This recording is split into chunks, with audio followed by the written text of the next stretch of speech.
అది ఒక దట్టమైన అడవి. ఆ అడవిలో ఒక చిన్న సరస్సు. ఆ సరస్సులో ఒక ముసలి జీవించేది. ఆ సరస్సు ఒడ్డున ఒక పెద్ద రావి చెట్టు ఉంది. ఆ చెట్టు మీద ఒక కాకి తన కుటుంబంతో కలిసి నివసించేది. కొంతకాలానికి ఆ కాకి ముసలి మధ్య మంచి స్నేహం ఏర్పడింది. ప్రతిరోజు కాకి అడవంతా ఎగురుతూ తిరిగి సాయంత్రానికి తన గూటికి చేరేది. ఆమె వచ్చి రాగానే ముసలితో కబుర్లు చెప్తూ ఉండేది.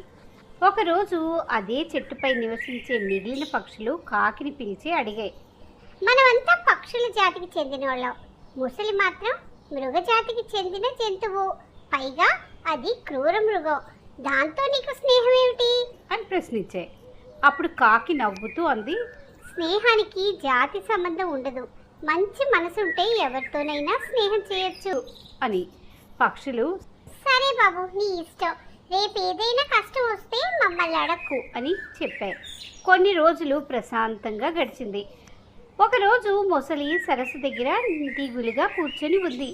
అది గమనించిన కాకి దగ్గరికి వెళ్ళి, మిత్రమా ఏంటంత దిగులుగా కనిపిస్తున్నావు, ఏమన్నా సమస్య వచ్చిందా అని అడిగింది. మొసలి నిట్టూర్పు విడిచి అంది, అవును మిత్రమా, ఈ సంవత్సరం వర్షాలు చాలా తక్కువగా పడ్డాయి. ఈ చిన్న సరస్సు ఎప్పుడైనా ఎండిపోవచ్చు. అలా అయితే నా పరిస్థితి ఏమవుతుందో అని భయంగా ఉంది. నీటిలో ఉన్నప్పుడు మేము చాలా బలవంతులుగా ఉంటాము, కానీ బయటికి వస్తే చిన్న జంతువుకే భయపడాల్సిన పరిస్థితి మాది. అప్పుడు కాకి ఆలోచిస్తూ, నిజమే, ఇప్పుడు దానికి మనం ఏం చేయాలి అని ఆలోచించింది. ముసలంది, నేను మరో మంచి సరస్సు వెతుక్కొని అక్కడికి వెళ్ళిపోవాలి, కానీ నాకు నీ సహాయం కావాలి. నీకు ఈ అడవంతా బాగా తెలుసు కదా, ఎండాకాలంలో కూడా ఎండిపోని ఒక మంచి సరస్సు ఎక్కడైనా ఉందేమో చూసి చెప్పు అంది.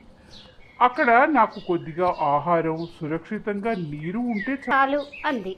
కాకి సరే అయితే నేను చేయగలిగిన సహాయం చేస్తాను, తప్పకుండా ఎక్కడన్నా ఏమన్నా మంచి సరస్సు ఉందేమో చూసి నీకు వచ్చి చెప్తాను అంది.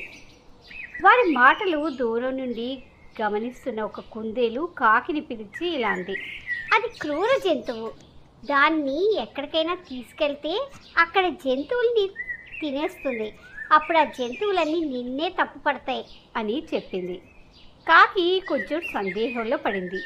అప్పుడు అది సలహా కోసం ఒక జ్ఞానవంతమైన ముసలి పావురం దగ్గరికి వెళ్ళింది. ఆ ముసలి పావురం ప్రశాంతంగా ఇలా అంది, స్నేహం కంటే గొప్పది లేదు, నీ స్నేహితుడికి సహాయం చేయడం అనుకునేది నీ మిత్రధర్మం, అది జంతువుల్ని తినడం అంటే దాని సహజ స్వభావం. ఈ అడవిలో సింహం, పులి లాంటివి కూడా జంతువుల్ని తింటూ ఉంటాయి కదా, అందుకే ఎక్కువగా ఆలోచించకుండా నీ స్నేహితుడికి మంచి సరస్సు చూపించు, కానీ చిన్న ప్రాణులకి హాని చేయకూడదని గట్టిగా చెప్పు అంది. పావురం మాటలు విన్న కాకికి ధైర్యం వచ్చింది. అది అడవంతా తిరిగి వెతికింది. చివరికి ఎండాకాలంలో కూడా ఎండిపోని ఒక పెద్ద సరస్సు కనుక్కుంది. ఒక రాత్రి అన్ని జంతువులు నిద్రపోయిన తర్వాత కాకి ముందుగా ఎగురుతూ మొసలికి దారి చూపించింది. చాలా దూరం ప్రయాణించిన తర్వాత వారు ఆ పెద్ద సరస్సుకి చేరుకున్నారు. ఆ సరస్సులో చాలా నీరు, చెట్ల నీడ, ఆహారం అన్నీ సమృద్ధిగా ఉన్నాయి. కాకి ఆనందంగా అంది, మిత్రమా ఇదే నీకు సరైన స్థలం, ఇక్కడ నీరు ఎప్పటికీ ఎండిపోదు, నువ్వు సురక్షితంగా జీవించవచ్చు. ముసలి కృతజ్ఞతతో చెప్పింది, ప్రియమైన మిత్రమా, నువ్వు నాకు చేసిన సహాయం నేను ఎప్పటికీ మర్చిపోలేను. నీ స్నేహం నిజంగా నాకు చాలా అమూల్యం అంది. అప్పుడు కాకి మెల్లగా అంది, ఇక్కడికి వచ్చే చిన్న అమాయకపు జంతువులకి హాని చేయకూడదు, శాంతిగా జీవించాలి అంది. మొసలి తల ఊపుతూ, నిశ్చయంగా నేను జాగ్రత్తగా శాంతిగా జీవిస్తాను అంది. ఆ రోజు నుండి మొసలి కొత్త సరస్సులో సురక్షితంగా జీవించసాగింది. కాకి అప్పుడప్పుడు వచ్చి తన మిత్రుల్ని కలుసుకుని కాసేపు కాలం గడుపుతూ ఉండేది. ఇది చూసిన ఇతర పక్షులు కూడా ఒక గొప్ప నిజాన్ని గ్రహించాయి. నిజమైన స్నేహం అంటే కష్టకాలంలో తోడుగా నిలబడటం. నీతి: స్నేహం జాతిని చూడదు, మంచి మనసును మాత్రమే చూస్తుంది.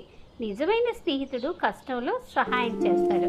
ఈ కథ కనుక మీకు నచ్చితే please like, share and subscribe చేయండి. మరిన్ని మంచి కథలతో మళ్ళీ వస్తాను.